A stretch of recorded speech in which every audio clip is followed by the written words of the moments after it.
काही निर्णय जाचक असल्यामुळं हा निर्णय आम्हाला कठोर वाटतो. त्या ग्राहकांसाठी हा निर्णय खरोखर जाचक आहे. समज याच्यामध्ये आंतर गैरसमज झालेले आहेत. आम्हाला आमचे तेलाची क्वालिटी तपासून आम्हाला विक्री करण्याची परवानगी द्यावी.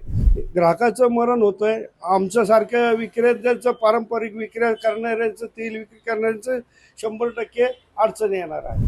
नमस्कार, मी प्रियंका. आयलमनगर न्यूज मध्ये तुम्हा सगळ्यांचं स्वागत. राज्यातील अन्न आणि औषध प्रशासनाने सध्या सुट्ट तेल म्हणजे सुट्ट खाद्यतेल विक्रीवर पूर्णपणे बंदी घालण्याचा निर्णय घेतलेला आहे. अन्न आणि औषध प्रशासन विभागाचे आयुक्त तुकाराम मुंडे यांच्या अधिपत्याखाली हा निर्णय घेण्यात आलेला आहे. मात्र या निर्णयाचा सध्या सामान्य ग्राहक आणि तेल व्यापारी जे आहेत त्यांच्यावर परिणाम होताना पाहायला मिळतोय. नेमकी त्यांची प्रतिक्रिया काय आहे हे आपण आज जाणून घेणार आहोत. आज आपल्या सोबत हरिभाऊ डोळसे आहेत, जे तेलाचे व्यापारी आहेत. आपण त्यांची ही भावना जाणून घेऊयात. नमस्कार सर. हो, नमस्कार. काय सांगाल की सध्या सुट्ट खाद्यतेल विक्रीवर बंदी घातली अन्न आणि औषध प्रशासन विभागाने, हा निर्णय तुम्हाला नेमका कसा वाटतोय? हा निर्णय मला 100% चांगला वाटतो, परंतु काही निर्णय जाचक असल्यामुळं हा निर्णय आम्हाला कठोर वाटतो. या निर्णयामध्ये आज आम्ही तेल विक्री करत असताना आम्हाला भरपूर प्रमाणात आम्हाला कायद्याची अडचण आहे. भरपूर सुट्ट तेल खराब विकण्याची अडचण आहे. भरपूर तेल भेसळ विकण्याची अडचण आहे. याच्यावर कायदे आहेत, याच्यावर केसेस होतात, याच्यावर तपासणी होतात. आणि म्हणून आम्ही सुट्ट तेल विकतो. काळजीपूर्वक सुंदर तेल, स्वच्छ तेल असं विकण्याचा आमचा पारंपरिक व्यवसाय आहे. आता सुट्ट तेल बरेच जे लोक सगळ्यांनाच परवडत नाही. पॅकिंगचं तेल काही जे कमी गरीब लोक असतात किंवा जे मध्यमवर्गीय असतात त्यांना सुट्ट तेल घेणं परवडतं. तर मग त्यांच्यासाठी हा निर्णय कसा असेल? त्यांच्या ग्राहकांसाठी हा निर्णय खरोखर जाचक आहे. कारण का सुट्ट तेल जे आम्ही विकतो आणि ग्राहकांना जो पॅकिंग केली असेल तर तो खर्च, पॅकिंगचा खर्च ग्राहकावर जातो. आता दुसरं म्हणणं आहे की तेल केव्हा तयार झालं, डिस्पायर कधी केव्हा आहे, तर ग्राहक आम्हाला विचारून आमच्या सांगण्यावरून ग्राहक खरेदी करतो. आणि ग्राहक घेणार किती? पावशेर, छटाक, 2 किलो, 1 किलो, जसं 8 दिवस, 4 दिवस, 2 दिवस लागेल असं ग्राहक आहे. आणि हा ग्राहक आम्हाला विचारून आमच्या खात्रीवर ग्राहक घेतला जातो. म्हणून ग्राहकांची परिस्थिती, ग्राहकांचं अडचण ही पाहून आमचं ग्राहक आणि विक्रेते यांचं दोन्हीचं नातं असं बहीण भावासारखं नातं आहे. म्हणून ग्राहकाची व्यवस्थित जीवन चालवं, दुकानदाराचं व्यवस्थित दुकान चालव, ही पद्धत आतापर्यंत चालू आहे. आता पूर्वी असं होतं की लाकडी घाण्याचं तेल म्हणलं की त्याच्यावर ग्राहकांचा जास्त विश्वास होता, तेच विश्वासाने घेतलं जायचं.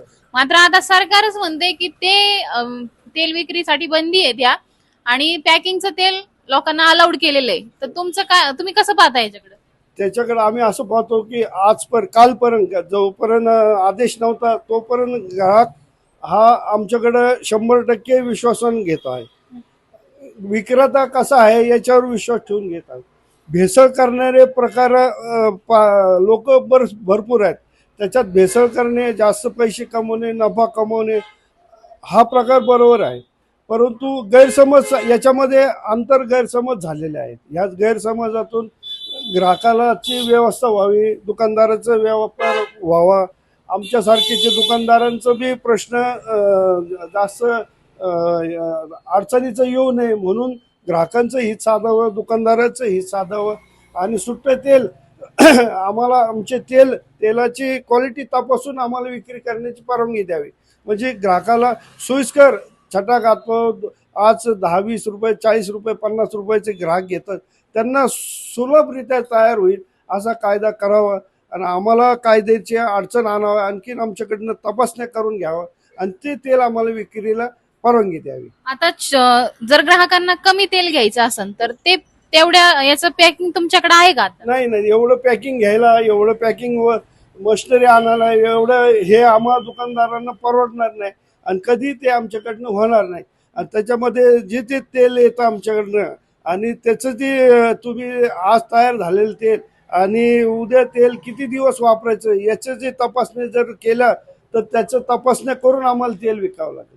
ती तपासण्याचा खर्च, मशिनरी खर्च हे आम्हाला परवडणार. आम्ही ग्राहकावर हा खर्च लागू शकतो. ग्राहकाला हा तेल आज 2 रुपये किलो देतो तर आम्ही 3 रुपये किलो तेल विकणार, म्हणून ते ग्राहकाला अडचण होईल.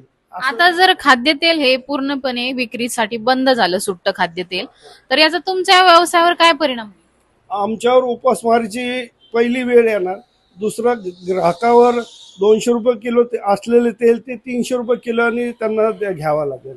भलं मग तो कोणता ग्राहक असो, गरीब असो, मोठा असो, लहान असो, ग्राहकाचं मरण होतंय. आमच्यासारख्या विक्रेत्याचं, पारंपरिक विक्री करणाऱ्यांचं, तेल विक्री करणाऱ्यांचं 100% अडचण येणार आहे. आता या संदर्भात काही तेल व्यापाऱ्यांशी तुमचं बोलणं झालंय किंवा काही मोर्चा, बैठक काही होणार आहे का? काल कोल्हापूर जिल्ह्यामध्ये आमच्या तैलिक महाराष्ट्र सभेची मीटिंग झाली. त्यामध्ये पालक आमचे चंद्रशेखर बावनकुळे हजर होते. त्यानंतर विजय वडेट्टीवार आमचे सामाजिक नेते मंडळी हजर होते. आमच्या महाराष्ट्रातून सर्व तेली समाज कोल्हापूरमध्ये 23 तारखेला काल मीटिंग झाली. त्याच्यामध्ये राज्य शासनाला हा विषय दिलेला आहे. राज्य शासनाकडनं हे प्रश्न आमचे सोडवणूक घेण्याकरता काल मांडलेले आहेत सर्व तेली समाज, महाराष्ट्रातील तेली समाज बांधवांनी. मग याच्यावर बावनकुळे साहेब म्हटले, विजय वडेट्टीवार म्हटले की हा प्रश्न आम्ही लावून धरतो आणि ते सोडवणूक घेण्याचा आमच्या समाजाला वचन दिलेलं आहे, हे दिलेले आहे.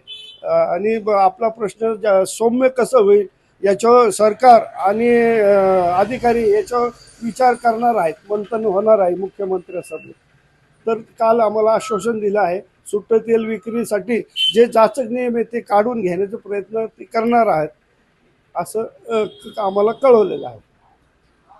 तर आत्ताच आपण हरिभाऊ डोळसे यांच्याकडून या खाद्यतेल विक्री बाबतची प्रतिक्रिया त्यांची जाणून घेतलेली आहे. मात्र आगामी काळात या तेलावर सरकार काय निर्णय घेणार हेच पाहणं महत्त्वाचं ठरणार आहे. कॅमेरामन प्रेम गांगुली सोबत मी Priyanka, I love Nagar news, Ahilyanagar.